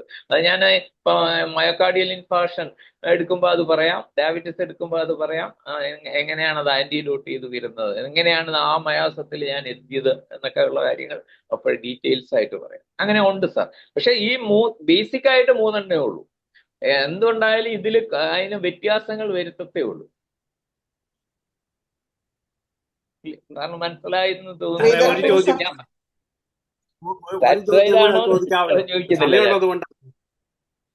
സാറ്റിസ്ഫൈഡ് ആണോ എന്ന് ചോദിക്കുന്നില്ല. പക്ഷെ മനസ്സിലായി. അങ്ങനെ വരുമ്പോ നമ്മളെ ശരിക്കും പറഞ്ഞു കഴിഞ്ഞാൽ അക്യൂട്ട് മയാസം തന്നെ നമ്മൾ പിന്നെയും ക്ലാസിഫൈ ചെയ്യുന്നുണ്ടല്ലോ. റെക്കറിങ് മയാസം, നോൺ റെക്കറിങ് മയാസം, ചിലർ പറയുന്നുണ്ട് ഹാഫ് അക്യൂട്ട് മയാസം, പിന്നെ അക്സസറി മയാസം, അങ്ങനെ ഒത്തിരി ക്ലാസിഫിക്കേഷൻ ഉണ്ട്. പക്ഷെ അതൊന്നും എനിക്ക് തോന്നുന്നില്ല ശരിയാണ്. കുറുപ്പ് സാറിന് ചോദിക്കാം. സാറേ, ഒരു ചോദ്യം കൂടെ ഉണ്ട് സാറേ. സിംഗിൾ റെമഡി ആണ്, ചിലര് മൾട്ടിപ്പിൾ പ്രിസ്ക്രിപ്ഷൻ ആണ്. സാറ് ഇതിനെ കുറിച്ചുള്ള അഭിപ്രായം എന്നാ സാറിന്റെ? മൾട്ടിപ്പിൾ സിംഗിൾ മെഡിസിൻ ആണോ മൾട്ടിപ്പിൾ പ്രിസ്ക്രിപ്ഷൻ ആണോ സാറ് ചെയ്യുന്നത്? സിംഗിൾ മെഡിസിൻ സാറിന്റെ അഭിപ്രായം കൂടെ അറിയണം. ചെയ്യുന്നത് ശരി മാത്രമല്ല, സാർ. അഭിപ്രായം കൂടെ അറിയണം. സാർ മൾട്ടിപ്പിൾ ഞാൻ മൾട്ടിപ്പിൾ വെക്കാൻ പ്രിസ്ക്രിപ്ഷൻ പറ്റുന്ന ആണ്. ഞാൻ മൾട്ടിപ്പിൾ പ്രിസ്ക്രിപ്ഷൻ ആണ് സാർ. മൾട്ടിപ്പിൾ പ്രിസ്ക്രിപ്ഷൻ എന്തുകൊണ്ടെന്നാല് ഞാൻ കഴിഞ്ഞ ദിവസം അത് ലാസ്റ്റിൽ പറയാന്ന് പറഞ്ഞിരിക്കുകയാണ്. കഴിഞ്ഞ ദിവസം ഞാനൊരു ക്വസ്റ്റ്യൻ ചോദിച്ചു. നമ്മള് പിന്നെ ഡെയിലി ചോറ് കഴിക്കുന്നുണ്ട്. ഒരു പാർട്ട് ഓഫ് പിന്നെ ചോറിന്റെ ഭാഗമായിട്ട് ഒരു പാർട്ട് ഓഫ് കഞ്ഞിവെള്ളം കൂടെ പോകുന്നുണ്ട്. That is the tincture of the rice ആണെന്ന് ഞാൻ പറഞ്ഞു. എന്നിട്ട് why it is not getting proved എന്ന് പറഞ്ഞു. അതുപോലെ തന്നെ ഒരു സിമ്പിൾ എക്സാമ്പിൾ ആണ്. നമ്മൾ ഡെയിലി ചായ കഴിക്കുന്ന ആള് ഡെയിലി ചായ കുടിക്കുന്നുണ്ട്. Why it is not getting proved എന്നുള്ള ക്വസ്റ്റ്യൻ. അതിന് ആൻസർ ഉണ്ട്. ആ ആൻസറിൽ സാർ ഇത് പറയേക്കാം. ഈ മൾട്ടിപ്പിൾ ഡ്രഗ്സ് ഉപയോഗിക്കുന്നവർക്ക് ഞാൻ മനസ്സിലാക്കിയിരിക്കുന്നത് എന്താണെന്നറിയോ, നമ്മളുടെ ബോഡിയിലുള്ള മയാസത്തിന് ഒരു പ്രീഡോമിനൻസ് ഉണ്ട്, അല്ലെങ്കിൽ പ്രീപോണ്ടറൻസ് ഉണ്ട്. അപ്പോൾ നമ്മൾ ഡിഫറെന്റ് ഡ്രഗ്സ് കൊടുക്കുമ്പം അതിൽ അക്സെപ്റ്റ് നമ്മൾ വേണമെങ്കിൽ റിസപ്റ്റീവ് തിയറി എന്ന് വേണമെങ്കിൽ പറയാം. ആ റിസീവ് ചെയ്യുന്ന ആ പാർട്ട് മാത്രമേ ഉള്ളൂ. അതിന് ഞാനൊരു എക്സാമ്പിൾ ഞാൻ പറഞ്ഞു. ഞാൻ ഹൗസ് സർജനായിട്ട് ഹോമിയോ ആശുപത്രിയിൽ വർക്ക് ചെയ്യുമ്പം അവിടുത്തെ ഒരു അറ്റൻഡർ, അവിടുത്തെ നമ്മളെ മാഡം മെഡിക്കൽ ഓഫീസർ പറഞ്ഞു, ഇവിടുത്തെ മരുന്ന് ഒരുപാട് കുറയുന്നുണ്ട്, നിങ്ങൾ ഉച്ചയ്ക്ക് ഇവിടെ ഇരിക്കുകയല്ലേ, നിങ്ങളൊന്ന് ശ്രദ്ധിച്ചോണേ എന്ന് പറഞ്ഞു. അങ്ങനെ ഞങ്ങൾ ശ്രദ്ധിച്ചപ്പം അവിടുത്തെ തന്നെ ഒരു അറ്റൻഡർ ദിവസവും അയാൾ ഒരു ഹാഫ് പൗണ്ട് മെഡിസിൻ അങ്ങ് കുടിക്കും. ഏതാണ്ട് 400-450 ml തന്നെ കുടിക്കുന്നു വേണമെങ്കിൽ പറയാം. പക്ഷെ അയാൾക്ക് ഒരു സിംറ്റവും കിട്ടുന്നില്ല. എന്തുകൊണ്ടാണെന്ന് പറഞ്ഞാൽ, അപ്പോഴേ അതിൽ ഒരു എക്സ്പ്ലനേഷൻ, എൻ്റെ ഒരു എക്സ്പ്ലനേഷൻ എന്താന്ന് പറഞ്ഞാൽ, നമ്മൾ ഒറ്റ ടൈം 200 ml കുടിച്ചാലും, ഒരു ഗ്ലോബ്യൂൾസ് കൊടുത്താലും, ഒരു പെല്ലറ്റ് കഴിച്ചാലും, 5 ഡ്രോപ്പ് കഴിച്ചാലും it is only A single dose എന്നാണ് ഞാൻ മനസ്സിലാക്കിയിരിക്കുന്നത്. അത് ഞാനും കുറെ പ്രൂവ് ചെയ്ത് നോക്കിയിട്ടുണ്ട്.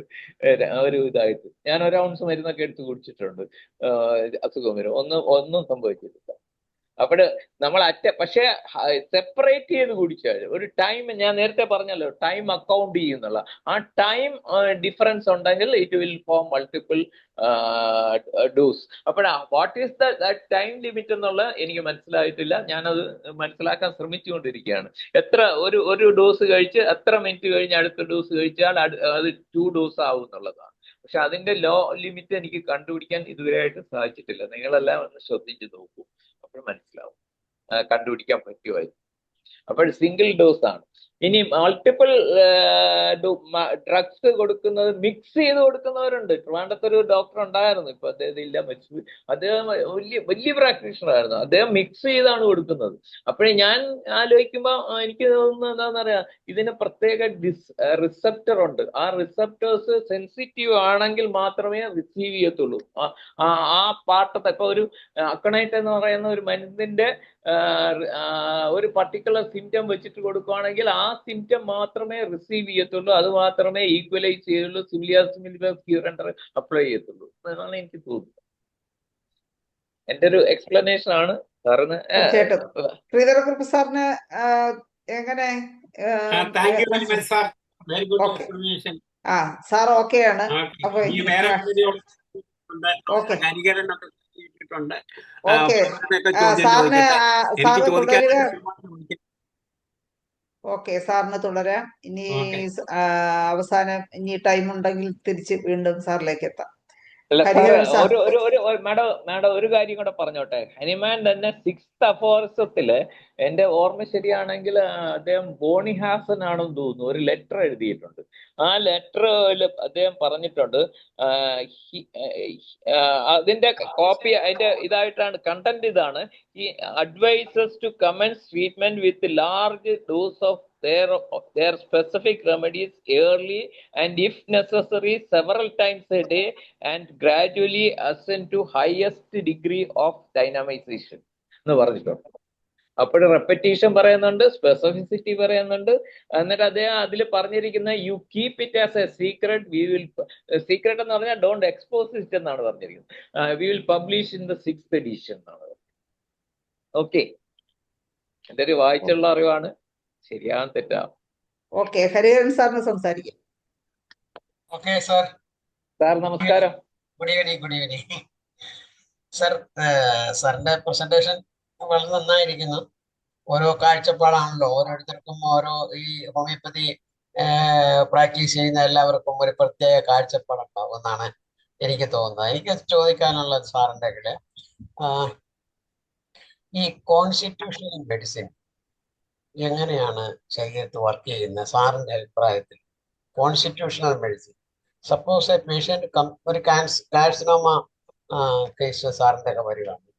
സാറ് നോക്കിയിട്ട് സാറ് പറഞ്ഞ രീതിയിലാണോ ചികിത്സിക്കുന്നത്, അതോ ഈ ഇത് ഇയാളുടെ അപ്പോഴുള്ള കോൺസ്റ്റിറ്റ്യൂഷൻ എടുത്തിട്ട് അതിന് മരുന്ന് കൊടുക്കുകയാണെങ്കിൽ അതെങ്ങനെ വർക്ക് ചെയ്യാൻ സാധ്യതയുണ്ട്? സപ്പോസ് പറഞ്ഞോ സാറേ. സപ്പോസ് ഒരു you find out that patient is lycopodium ആണെന്ന് വിചാരിച്ചോളൂ. ഈ പേഷ്യന്റ് ഏതെങ്കിലും ശരീരത്തിൽ എവിടെങ്കിലും ഒരു കാർസിനോമയായിട്ടാണ് സാറിൻ്റെ ഒക്കെ വരുന്നത് വിചാരിക്കുക. അങ്ങനെയാണെങ്കിൽ ഈ ലൈക്കോപോഡിയ അഡ്മിനിസ്റ്റർ ചെയ്യുകയാണെങ്കിൽ ഈ കാർസിനോമ അങ്ങേർക്ക് അദ്ദേഹത്തിന് ക്യൂറിങ് ഉണ്ടാകും?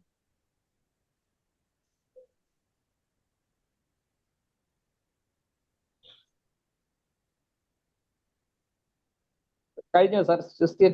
പറഞ്ഞു അതിന്റെ ഹലോ അങ്ങനെ ഉണ്ടാകുമോ? ഹലോ കേക്കാം കേക്കാം. സാർ, ഹലോ കേക്കാം. സാറേ കേക്കാം. സാറിന് റേഞ്ച് പ്രശ്നം, ഇവിടുത്തെ അങ്ങോട്ട് ഹലോ കേൾക്കുന്നില്ല. കേക്കാം. കേക്കാവോ? കേക്കാം. ശരി ശരി. സാർ അതിനകത്ത് എനിക്ക് പറയാനുള്ളത് എന്താന്ന് പറയാം സാർ, നമ്മള് ഒരു കേസ് എടുക്കുമ്പോഴത്തേക്ക് സാധാരണഗതിയിൽ നമ്മൾ കോൺസ്റ്റിറ്റ്യൂഷണൽ മെഡിസിൻ ആദ്യം കൊടുക്കുന്നവർ വളരെ റയറാണ്. നമ്മൾ ഒരു പത്തോളജിക്കൽ പ്രിസ്ക്രിപ്ഷൻ അല്ലെങ്കിൽ സർഫസ് പ്രിസ്ക്രിപ്ഷൻ എന്നൊക്കെ പറയുന്ന പോലെ പാർട്ടിലി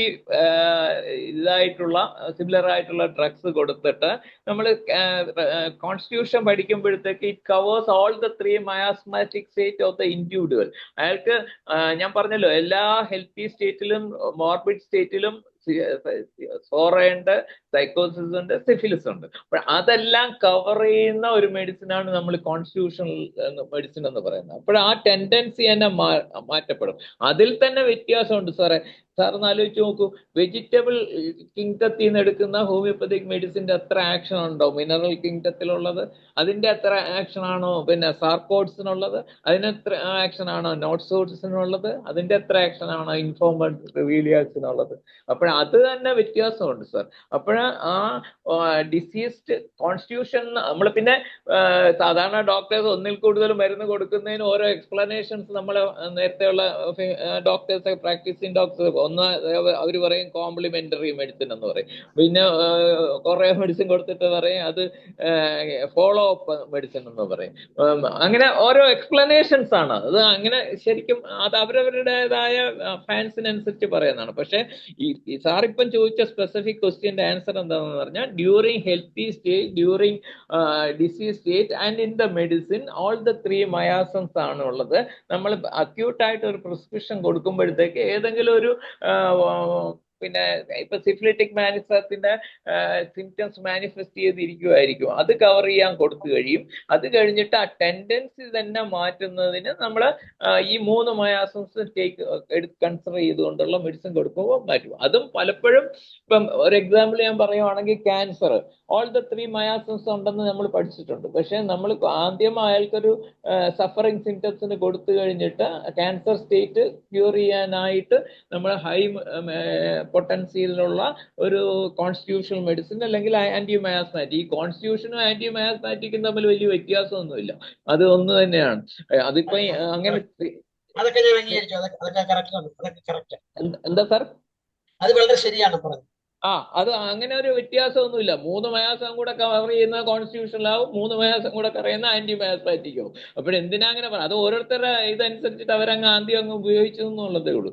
അപ്പോൾ അത് കൊടുക്കുമ്പോൾ അത് തന്നെ സാറിന് അറിയാം, നമ്മൾ why we miss cancer patients even though we are dealing very well in the initial stage and as well as a palliative method.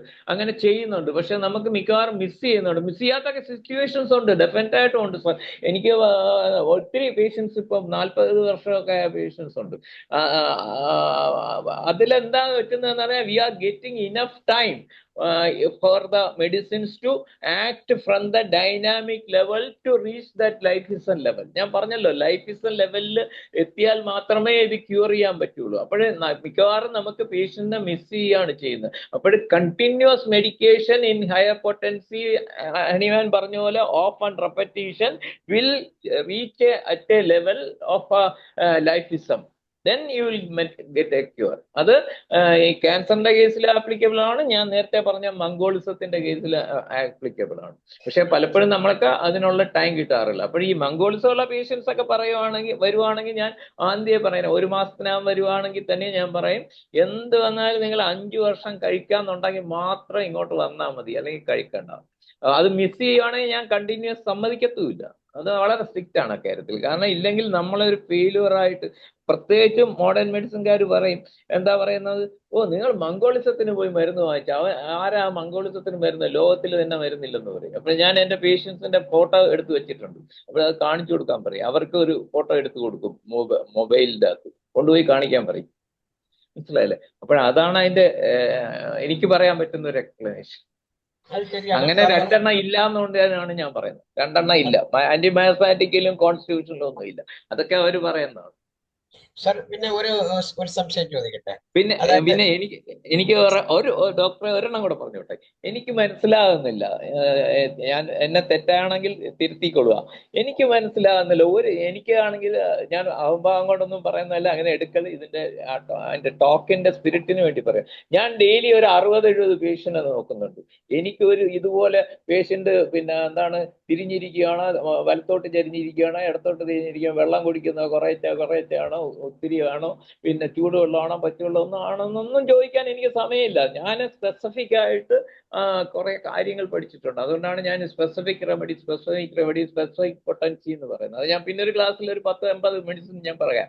എന്തായാലും ഞാൻ 2 മിനിറ്റ് അല്ലെങ്കിൽ 3 മിനിറ്റ് കൊണ്ട് പേഷ്യന്റിനെ ഡിസ്പോസ് ചെയ്യാണ്. എനിക്കിതുവരെയായിട്ടും കുറയാതായിട്ട് വളരെ, അത് നമ്മളെ തെറ്റുകൊണ്ട് കുറയുന്നുണ്ട്, നമ്മളെ ഇതുണ്ട്, അതുണ്ട്, അല്ലാതെ കുറയുന്നതായിട്ട് കണ്ടുപിടിച്ചില്ല. ഇപ്പം തന്നെ പല കേസുകളും നമ്മളെ ഈ ഫോറത്തിൽ തന്നെ പ്രസന്റ് ചെയ്യുന്നത് എടുക്കണം എന്നുണ്ടെങ്കിൽ മിനിമം 3 hours എടുക്കും. എങ്ങനെയാ ഇങ്ങനെയൊക്കെ എടുക്കാൻ പറ്റുക? എനിക്ക് മനസ്സിലാവുന്നില്ല. ഞാൻ വേറൊന്നും കൊണ്ട് പറയുകയല്ല. ഞാൻ ആദ്യകാലത്ത് ഞാൻ പ്രാക്ടീസ് തുടങ്ങിയിട്ട് 40 വർഷമാണെന്ന് പറയുന്നെങ്കിൽ 48 വർഷമായി. ഞാൻ ആദ്യകാലത്ത് ഇന്ത്യയിലെ എല്ലാ ഭാഗത്തും പോയിട്ടുണ്ട്. ഈ പറയുന്നവരെല്ലാം, അതായത് സ്റ്റാർ വാർസ് എന്ന് പറയുന്നത്, ഞാൻ തെറ്റിദ്ധരിക്കല്, ഞാൻ വളരെ സത്യസന്ധമായിട്ടും ഓണസ്റ്റ് ആയിട്ടും പറയാം. ഈ പറയുന്നവരുടെ ഒരു ആളുടെ ക്ലിനിക്കിലും ഒരു 35-30 വർഷം മുമ്പ് ഞാൻ ഒരു പേഷ്യന്റിനെയും കണ്ടിട്ടില്ല.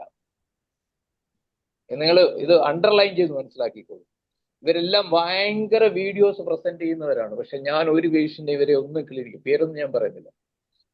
So they are not doing the practical homeopathy, they are doing only the webinar homeopathy. ഞാൻ ഒരു സംശയം കൂടെ ഡോക്ടർക്ക് ചോദിച്ചോട്ടെ. ഈ നമ്മൾ കോൺസ്റ്റിറ്റ്യൂഷണൽ മെഡിസിൻ ഒരു 15 വയസ്സോ 10 വയസ്സോ ഉള്ള ഒരു കുട്ടി, സപ്പോസ് കാൽക്കേരിയ കാർബാണെന്ന് നമ്മൾ വിചാരിച്ചു, കാൽക്കേരിയ കാർബ് കുട്ടിയെ കിട്ടുകയാണ്.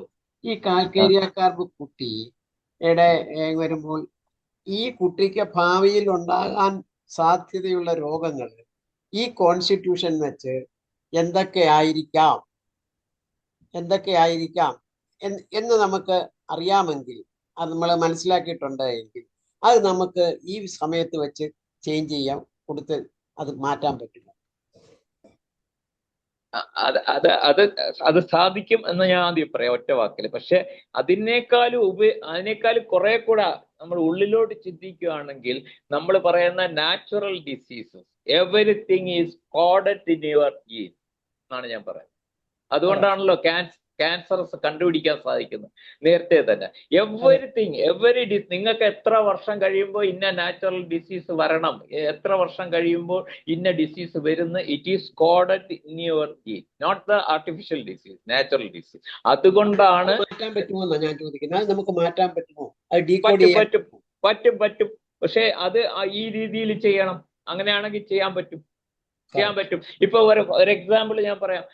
സാറ് ബ്രസ്റ്റ് ട്യൂമേഴ്സ് അല്ലെങ്കിൽ ഇൻഡസ്ട്രിയൽ ക്യാൻസേഴ്സ്, അല്ലെങ്കിൽ പോളിപ്പോസിസ് കോളൈ, ഇതെല്ലാം ജനറ്റിക്കൽ ബാക്ക്ഗ്രൗണ്ട് ഉള്ളതാണ്. സാറ് ഇപ്പൊ എനിക്ക് തന്നെ പല പേഷ്യൻസ് ഉണ്ട്.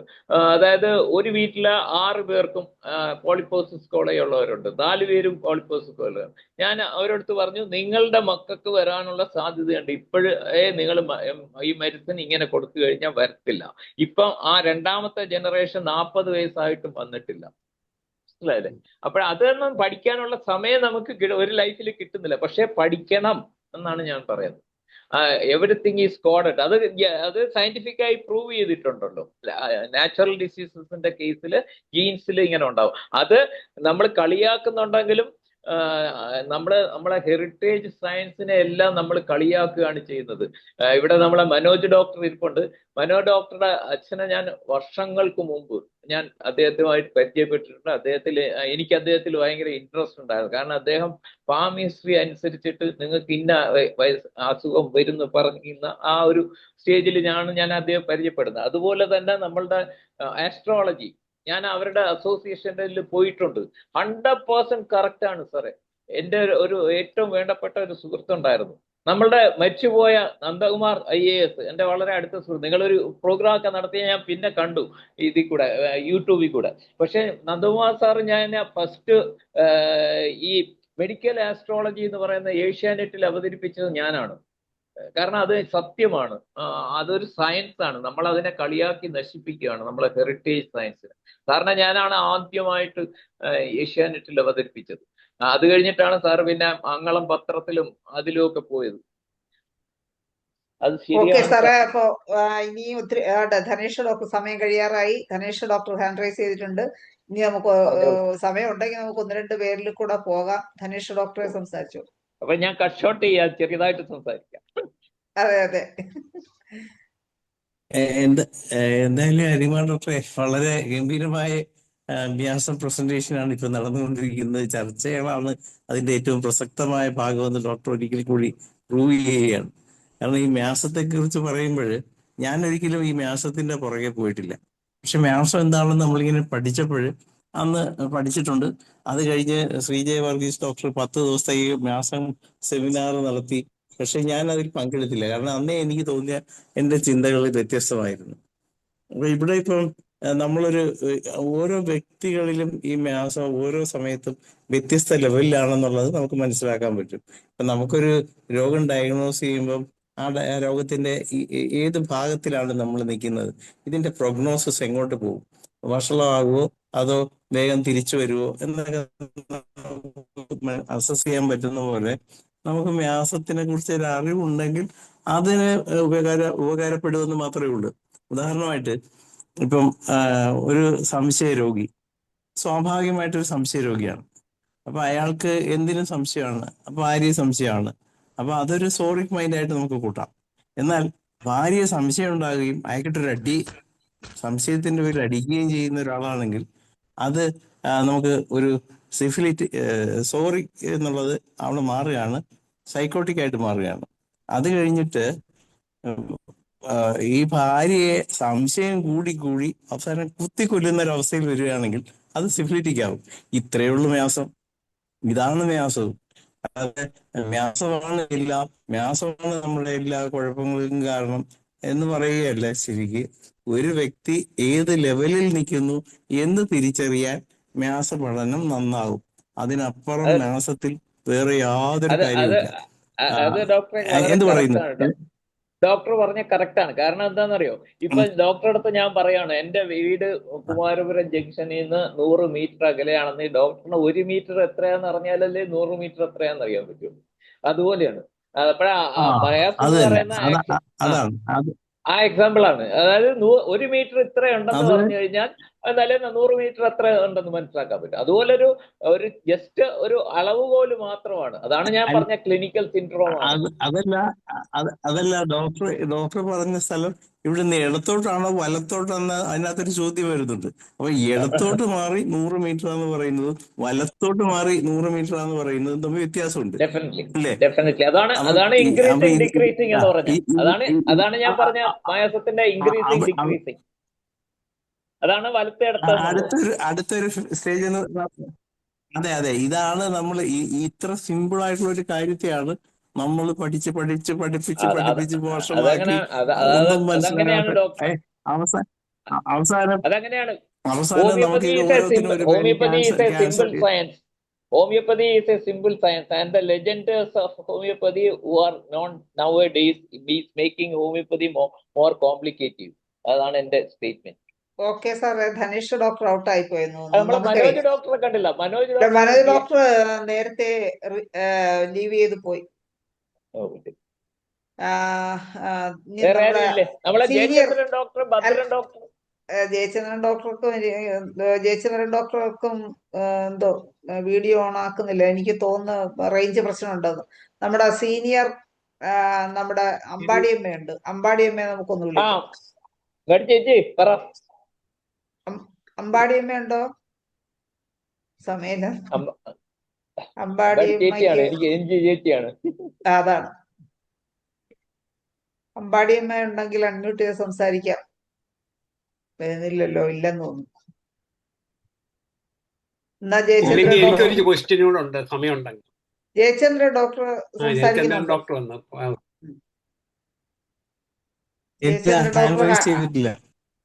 ഇല്ല, അൺമ്യൂട്ട് ചെയ്ത് സംസാരിക്കാം. അവർ രണ്ടുപേരും സംസാരിച്ചു. ജയചന്ദ്രൻ ഡോക്ടർ സംസാരിച്ചു. ഒരു ക്വസ്റ്റ്യൻ എളുപ്പം, 1 മിനിറ്റേ ഉള്ളൂ. എന്റെ കാര്യമാണോ പറഞ്ഞത്? ഓ, 1 മിനിറ്റ് കൊണ്ട് ചോദിക്കാനുള്ളതേ ഉള്ളൂ. ഓക്കെ. എല്ലാരോടും ഈ ക്വസ്റ്റ്യൻ ചോദിക്കാൻ പറ്റിയല്ല, അതുകൊണ്ടാണ് ഡോക്ടർ ഹരികുമാറിനോട് ചോദിക്കുന്നത്. അതായത് ബോംബെയിലൊക്കെ അലോപ്പതി കേക്കാവോ? ബോംബെയിലൊക്കെ അലോപ്പതി മരുന്ന് കഴിക്കുന്നതിനോടൊപ്പം ഹോമിയോപ്പതി മരുന്നും കഴിക്കുന്നുണ്ട്. ഡോക്ടറുടെ കമന്റ് അതിനെ കുറിച്ച്